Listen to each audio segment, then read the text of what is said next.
Hi everyone, this is Lewis here with East Coast Deer Tips. Welcome back to another video and Happy New Year.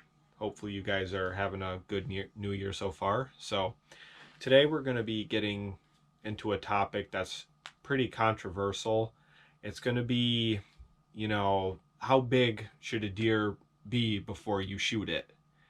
And there's a lot of people out there that they go by the rack, they go by the body size. There's some people that can age it when you're looking at it, and we're going to kind of get into the basics here with what I like to do is when I'm looking at a deer, a big characteristic that you can usually age by is going to be the belly sag. If you can look at it and see if the belly kind of has a round shape to it, that's going to tell you that you might be dealing with an older deer. And another thing that you can go by is the length of the legs. And for instance, if you have a deer that has a little bit of a belly sag to it, but has really long legs, that might be a younger deer that you're dealing with. It might be a 1.5-year-old, 2-year-old deer. And then if you want to get up into higher age classes, you might have a deer that's between 3.5, 4 years old that has a more distinct belly sag, starting to get some muscles going on too, starting to look a little bit bigger. The legs are starting to shorten up a little, and your snout is starting to elongate more. And that's going to be typical, 3.5, 4-year-old deer. Then once you get up even higher than that, we're talking five and up. I mean, we're talking a deer that's got a definite belly sag, definite shorter legs in proportion to the body, a definite bigger head, stuff that you're going to be able to definitely tell. And so you can't always go by the size of the rack, because I've seen deer that, are decent bodies. They might be 3-year-old deer that have, just a 4-point, but has the characteristics of, a shooter-sized deer.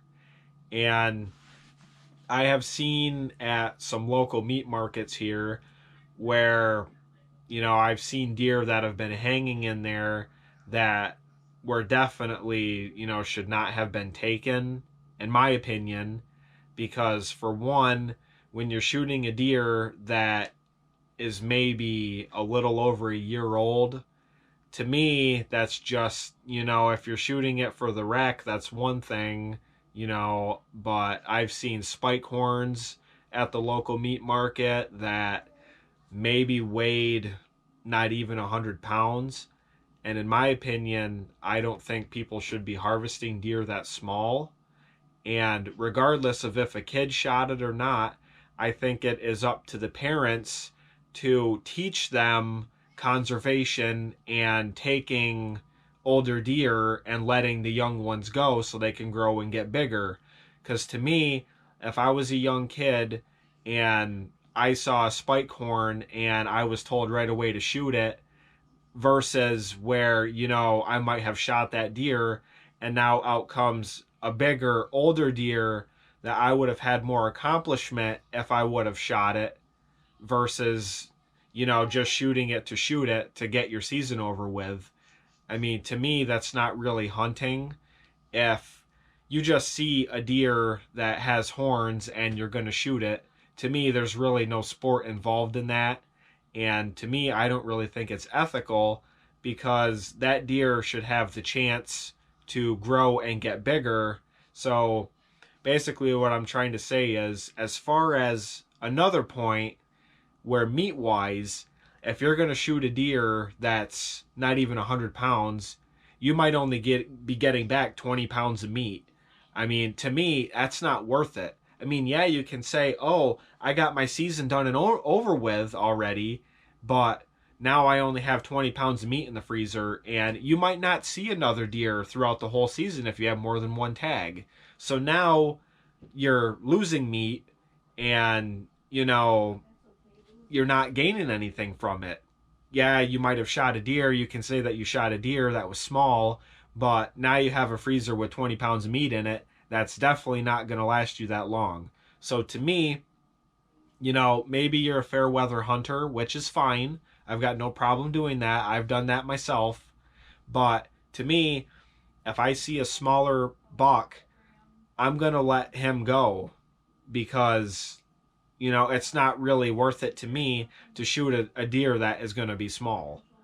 And some people might not agree with me on that. They might say, we shoot for meat, which is fine. Everyone's entitled to their own opinion. I'm not saying I'm right for saying what I'm saying, but I think that it definitely is an issue that needs to be addressed. I think that, there is parents out there that are teaching their kids to shoot anything that has horns. I don't think that's right, in my opinion. And I have seen deer, that were on the small side with a big rack. So, and to people who are rack hunters, and they're just in it for the rack, to me, that's kind of a waste versus, you might see a 6 point that's got a huge body on it. And yeah, that rack might not look so great on your wall, but look how much meat you're getting from it. You might shoot a deer that's, 180 pounds that might only be a small 6 point or a small 4 point. I've even seen older deer that their horns are starting to go backwards and they might only be a spike horn. But when you learn how to age a deer and decide whether it's a deer that you're going to take, that's going to be the challenge for people that they need to learn. For instance, this year when I was hunting, well, last year when I was hunting with a crossbow, I saw a deer, and it was the only deer that I saw during that season, and I had a tag for a buck and a tag for a doe, but being able to know how to size that deer up, I made that decision that that deer was too young, so I let it go. And a lot of people out there, I think, should learn for themselves. Like I discussed, you can usually see a younger deer versus an older deer because a lot of younger deer, they're not proportionate at all. For starters, they have different head shapes. They might have a bigger head shape than a small, body. And, it all depends on the deer. But when you get into those upper age class deer, when you can really start seeing the muscles ripping in the body, when it's running, if it's trotting, then you can decide whether or not, that's a deer that you're going to want to harvest. And when it all boils down to it, whether you're a sport hunter or a meat hunter, if you're hunting for meat, the rack isn't really going to matter that much. But to me, you're going to get more of a gain if the deer weighs more. And judging by the belly sag, the length of the legs, if you have binoculars, that'll definitely help you. Or you can even look through your scope if you're not, if you can move around without the deer spotting you, then you can try to do that to size it up. But once you learn that, then you're going to start taking bigger deer. And, you know, I've had success with doing that. I myself am new to trying to gauge the sizes of deer when I'm looking at them.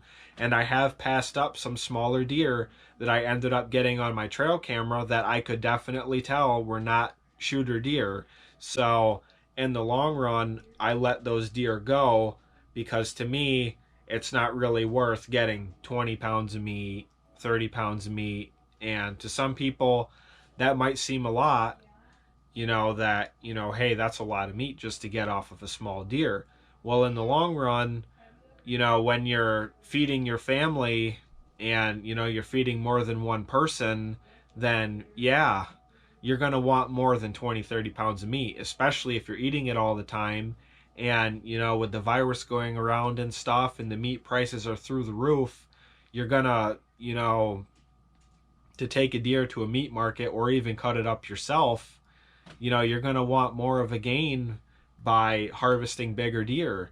Because if you run out in the wintertime and say you're on cut hours with your job and you can't really afford to get meat at the grocery store, then, what are you going to do? If meat is a big staple of your diet, then what are you going to do? So to me, I think that, and this is my opinion, that if you see a smaller deer, instead of, shooting it and saying, oh, yeah, great, now I'm done with my hunting season, maybe you should try to discipline yourself and say, you know what, I'm going to pass that deer up, and maybe in a couple more years, maybe he'll be something that's going to be worth taking. And, if another hunter decides that, that they're going to shoot it instead, and you don't ever see that deer again, at least you won't have to deal with that you took a deer that was that young. Because I'm going to tell you that me as a hunter, when I go to a meat market and I see your little deer that is hanging, I'm going to be talking about it, and that's going to spread around. And that's not something that you want to be dealing with. I myself personally would not want somebody saying that, oh, they saw my deer hanging at a meat market and it was tiny. Like, to me, I mean, that's my opinion. I would not like that very much. But some people, they just don't care. They want to get meat. And yeah, I can understand where deer populations, they're starting to explode and stuff. And but to me, that's still no reason to be shooting a deer that's a year old, year and a half.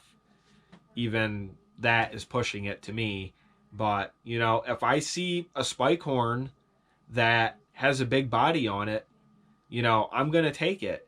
Because if I size up that deer, that might be, a 5 or 6 year old deer whose horns are going backwards now. And, he might have been a 6 point in his prime, but starting to get, up in age and starting to lose that horn mass, he might be a spike horn now.